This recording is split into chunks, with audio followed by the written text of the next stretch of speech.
कि 52 से 78 के बीच में जो संघ कार्यपालिका शक्ति है उन सब के बारे में बताया जाएगा। लेकिन फिलहाल हम लोग चलते हैं राष्ट्रपति की तरफ। तो राष्ट्रपति देखिए लिखा हुआ है भारत के राष्ट्रपति द प्रेसिडेंट ऑफ इंडिया। तो इसमें सबसे पहला जो अनुच्छेद आ रहा है आपके पास वो है 52। 52 अनुच्छेद के तहत में ये कहा जाता है कि संघ कार्यपालिका का प्रधान राष्ट्रपति होता है। ध्यान दीजिएगा, अनुच्छेद 52 में ये कहा जा रहा है कि संघ कार्यपालिका का प्रधान राष्ट्रपति होता है। हम आपको बता चुके हैं कि कार्यपालिका का प्रधान राष्ट्रपति ही है, लेकिन वो औपचारिक है। लेकिन यहां पर उस सब बात पे ध्यान मत दीजिए, बस इतना ध्यान देना आपको है कि अनुच्छेद 52 के तहत जो हमारे संविधान में प्रावधान किया गया है वो कहता है संघ कार्यपालिका का प्रधान राष्ट्रपति है और राष्ट्रपति जो होते हैं वो हमारे देश का प्रथम नागरिक होता है। ये आपको मालूम होगा। तो हमारे देश का प्रथम राष्ट्रपति जो है वो राष्ट्रपति है। ठीक है, याद रखिएगा। 52 बस इतना सा कहता है कि संघ कार्यपालिका का प्रधान राष्ट्रपति होता है। ठीक है, 53 अनुच्छेद 53 के तहत आगे देखिए लिखा हुआ है संघ की सभी कार्यपालिका शक्ति राष्ट्रपति में निहित होता है या निहित है। यानी संघ कार्यपालिका आपको बताया चुका है कि इस कार्यपालिका का मतलब क्या होता है कि जो विधि बनता है वो विधि को जमीनी स्तर पर लागू करना ये संघ कार्यपालिका का काम है। तो संघ कार्यपालिका का जितनी भी शक्तियां होती है सभी शक्तियां राष्ट्रपति में निहित है या निहित होता है।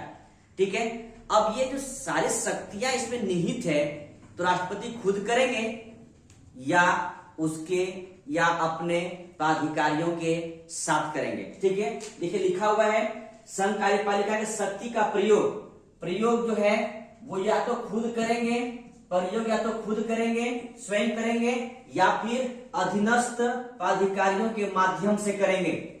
यानी उनका जो पदाधिकारी होंगे, ऑफिसर्स होंगे, उनके साथ मिलकर सारे कार्यपालिकाएं शक्ति का वो निर्वहन करेंगे। ठीक है, तो ध्यान रखिएगा 53(1) के तहत में कार्यपालिका शक्ति जितनी भी है वो सब राष्ट्रपति में निहित होता है। राष्ट्रपति या तो स्वयं करेंगे वो काम या तो फिर अपने अधीनस्थ पदाधिकारी यानी अपने साथ में जो काम करने वाले ऑफिसर्स हैं उनके साथ में ये उसके माध्यम से काम करेंगे। ठीक है, तो याद रखिए दोनों छेद हुआ है 52 और 53 का 1। ठीक है, आगे हम जाते हैं। देखिए हमारे देश के राष्ट्रपति के बारे में तो कहा गया है, हम आपको इस बात का मालूम है कि संघ कार्यपालिका की संसदीय व्यवस्था जो है वो ब्रिटेन से लिया गया है। ब्रिटेन में आज भी वहां का जो राजा है वंशानुगत है। राजा वंशानुगत काम चल रहा है, यानी पीढ़ी दर पीढ़ी आते जा रहा है, कोई बात नहीं, वहां की अपनी बातें हैं। लेकिन यहाँ पर मतलब भारत में क्या हो रहा है कि राष्ट्रपति का चुनाव होता है। तो चुनाव जो होता है, जैसे कि आप कहते हैं कि एक एमपी का चुनाव होने के लिए यानी सांसद की चुनाव होने के लिए क्या योग्यताएं होनी चाहिए, छोड़ दीजिए सांसदों की, लेकिन आपको कह दिया जाए कि एक चपरासी की नौकरी चाहिए तो उसमें भी कुछ न कुछ क्वालिफिकेशन होना चाहिए आपका। आज चपरासी की नौकरी भी बिना क्वालिफिकेशन को नहीं मिलता है। एक समय था कि आप सिर्फ साइन करने जानते, पढ़े लिखे हैं थोड़ा सा तो चपरासी काम कीजिए, कोई दिक्कत नहीं। आज तो चपरासी की नौकरी भी बिना क्वालिफिकेशन का नहीं चलता है। तो यहाँ हमारे राष्ट्रपति हैं जो प्रथम नागरिक हैं, उनका क्वालिफिकेशन क्या होना चाहिए? तो याद रखिएगा कि प्रथम बात है भारत का नागरिक होना चाहिए। पहले वो मूल रूप से भारतीय होना चाहिए, भारत का नागरिक होना चाहिए व्यक्ति।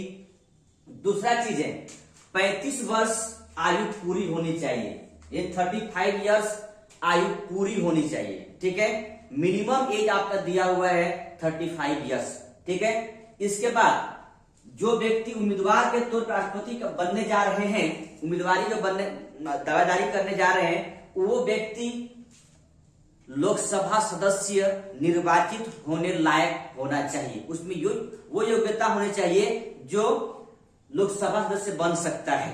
ठीक है, या बन सकते हैं। ठीक, इसके बाद कोई भी लाभ का पद नहीं होना चाहिए। लाभ का पद, कोई भी लाभ का पद नहीं होना चाहिए। कहने का मतलब है किसी प्रकार कोई सरकारी जॉब नहीं होना चाहिए, ठीक है। लेकिन अगर आप पहले से सांसद हैं, विधानसभा अध्यक्ष हैं, या विधानसभा मेंबर हैं, या एमएलए हैं, या फिर राज्यपाल हैं, लोकसभा अध्यक्ष हैं, या विधानसभा के अध्यक्ष हैं, या फिर कुछ संवैधानिक पद में जो बैठे हुए हैं, उसे लाभ का पद के तहत में नहीं रखा जाता है, ठीक है। तो लाभ के पद में कौन है? जो प्रॉपर रूप से सरकारी जॉब पर है, यानी ऐसा जॉब जिसमें आप लाभ का पद हो, उस पर नहीं होना चाहिए। लेकिन एमपी, एमएलए, राज्यपाल, लोकसभा अध्यक्ष, विधानसभा अध्यक्ष, विधान परिषद अध्यक्ष, या विधान परिषद मेंबर, ये सब लाभ के पद में नहीं आता है, ठीक है।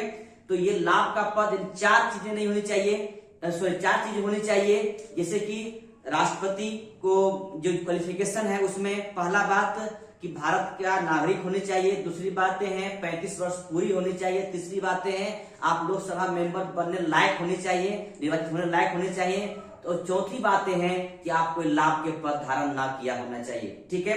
इतना तो होना चाहिए, ठीक है। इसके आगे हम बढ़ते हैं। इसके आगे ये कहा जाता है कि जो उम्मीदवार हैं, जो उम्मीदवार बनने जा रहे हैं, उस उम्मीदवारी पर मतदाता, जो उसको मत देने वाले, राष्ट्रपति को जो मताधिकार मत देने वाले व्यक्ति हैं, वो कम से कम 50 व्यक्ति प्रस्तावित होना चाहिए, प्रस्ताव करना चाहिए उस उम्मीदवारी पर, और उन 50 व्यक्ति प्रस्तावक होना चाहिए उम्मीदवारी पर, और उतने ही व्यक्ति उस प्रस्ताव पर अनुमोदित करने वाले व्यक्ति होना चाहिए। यानी जो राष्ट्रपति को वोट करेंगे, वोट देंगे, मतदाता जो है वो 50 और 50 यानी 100 व्यक्ति राष्ट्रपति के फेवरेबल में होना चाहिए, ठीक है। 50 व्यक्ति उसका प्रस्तावित होना चाहिए, यानी जो मत देने वाले हैं राष्ट्रपति को, और दूसरा 50 उतने ही व्यक्ति, 50 व्यक्ति फिर से उस प्रस्ताव पर अनुमोदन करने वाले होना चाहिए। यानी एक राष्ट्रपति की उम्मीदवार अगर आप बनना चाह रहे हैं, तो आपके फेवरेबल में 100 व्यक्ति आना चाहिए, और वो 100 व्यक्ति कौन होंगे? जो आपको मत देने वाले हैं, ठीक है। हम आगे आपको बताने जा रहे हैं राष्ट्रपति को मत कौन देता है, ठीक है। देने का अधिकार किसके पास है? राष्ट्रपति को मत हम लोग सिंपल जनता तो देता नहीं है, या देती नहीं है, आपको पता है। तो राष्ट्रपति को मत देता कौन है वो बाद में हम आएंगे। फिलहाल आप इतना समझिएगा, 50 प्रस्ताव और 50 अनुमोदक होना चाहिए। एक बात और ध्यान रखिएगा, ये 1997 से पहले 10-10 व्यक्ति था। 10 व्यक्ति प्रस्तावक और 10 व्यक्ति अनुमोदक होना चाहिए, यानी अनुमोदन कर दे, बात खत्म था, ठीक है। अब यहां पर एक चीज और है, ध्यान रखिएगा।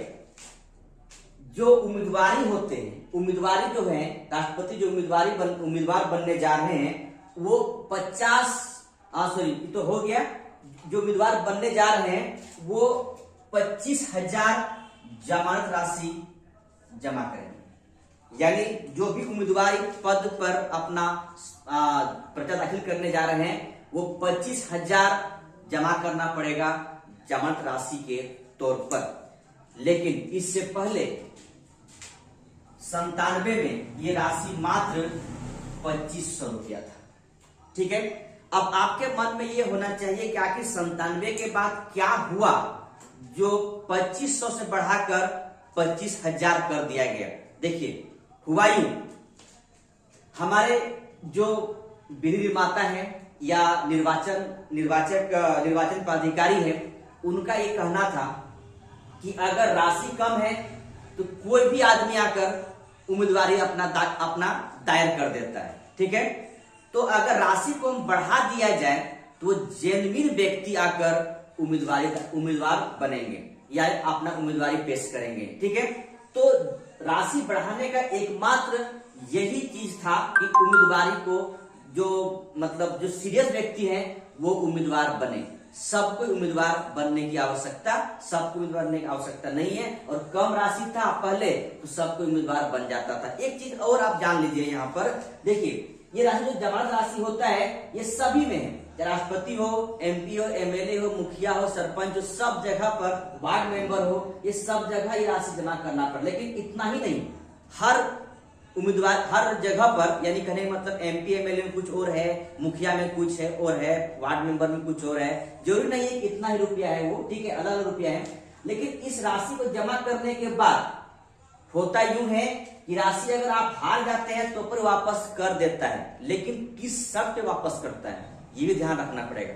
शर्त ये है कि ये राशि तब नहीं वापस करा जाएगा जब आप कुल वैध मतों का 1/6 भाग नहीं लाते हैं। तो सपोज कीजिए कि राष्ट्रपति को वोट करने वाले 2000 व्यक्ति हैं, ठीक है, 2000 व्यक्ति हैं और 2 व्यक्ति मान ले जाए खड़े हैं, ठीक है, उम्मीदवार दो हैं, एक और दो उम्मीदवार हैं और कुल वैध मत 2000 है। 2000 का 1/6 अगर आप निकाल के देखेंगे तो अगर इतना जितना भी होगा ये इतना आना चाहिए। अगर इतना आया तो 25,000 जो नहीं जीता वो व्यक्ति को 25,000 वापस कर दिया जाएगा और जो जीत गया उसे तो वापस करेंगे करके उसके पास मत अधिक आएगा। लेकिन एक बार ध्यान रखिएगा, यूपीएससी में एक बार सवाल पूछा गया था कि एक सांसद अपने निर्वाचन क्षेत्र से चुनाव जीत जाते हैं लेकिन उसकी जमानत जब्त हो जाती है, तो क्या संभावनाएं हो सकती है। छोड़िए, हम कहने का मतलब ये है कि आप उतना चारों मतलब ऑप्शन पे नहीं आते हैं, लेकिन आपको बता देना चाहता हूं मैं कि ऑप्शन इसी तरह वो दिया था, बड़ा क्लिष्ट ऑप्शन था।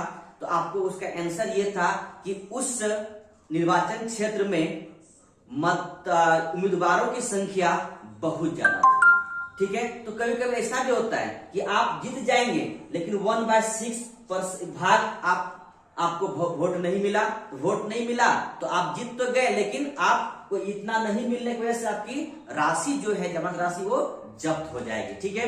तो अगर कोई भी उम्मीदवारी हो, चाहे किसी भी वोट में, किसी प्रकार के वोट में, चाहे मुखिया हो, MLA हो, MP हो, राष्ट्रपति हो, किसी भी वोट में अगर आपको 1/6 भाग या प्रतिभाग नहीं लाए आप, तो आपकी कुल वैध मतों का 1/6 भाग अगर नहीं लाते हैं तो आपकी जमानत राशि जब्त कर लिया जाएगा। तो ये बात आप याद रखेंगे, 1/6, ठीक है। तो आप रिकॉल कीजिए एक बार, 52 अनुच्छेद 52 के तहत में ये कहता है कि संघ कार्यपालिका का प्रधान राष्ट्रपति होता है और ये प्रथम नागरिक है। दूसरा 53 के तहत में ये कहता है कि संघ के सभी कार्यपालिका शक्ति राष्ट्रपति में निहित होता है और ये या तो स्वयं करेंगे या इनका प्रयोग अपने अधीनस्थ ऑफिसरों के माध्यम से करेंगे, ठीक है। इसकी कुछ योग्यताएं हैं। अगर योग्यता के बारे में आप ध्यान रखेंगे तो अनुच्छेद 58 के तहत में आपको पता चलेगा योग्यताएं 4 कुछ क्वालिफिकेशन होना चाहिए, जिसमें भारत का नागरिक हो, 35 वर्ष पूरा किया हो, लोकसभा मेंबर बनने लायक हो और आप लाभ के पद में ना हो। लेकिन उम्मीदवार जब बनने जा रहे हैं वो मत देने वाले व्यक्ति 50 प्रस्तावक और 50 अनुमोदक होनी चाहिए और जमा राशि के तौर पर 25,000 जमा करना होगा। और अगर आप वोट पड़ने के बाद कुल वैध मतों का 1/6 भाग लाते हैं तो आपका जमा राशि वापस कर दिया जाएगा, ठीक है। हम आगे